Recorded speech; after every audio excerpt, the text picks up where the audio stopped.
Martedì 1 febbraio, Santa Brigida d'Irlanda. È il 32esimo giorno dall'inizio dell'anno e ne mancano 333 al termine. Il sole sorge alle 7:31 e tramonta alle 17:17. La luna si leva alle 8:10 e tramonta alle 17:25.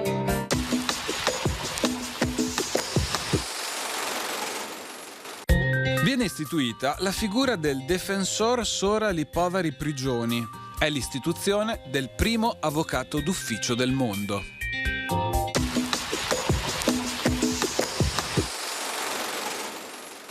Le previsioni per domani. In prevalenza sereno o poco nuvoloso, salvo annuvolamenti irregolari sulle Dolomiti più settentrionali, associati a possibili burrasche di neve e annuvolamenti irregolari al primo mattino sulla pianura nord-orientale, con possibili deboli precipitazioni associate.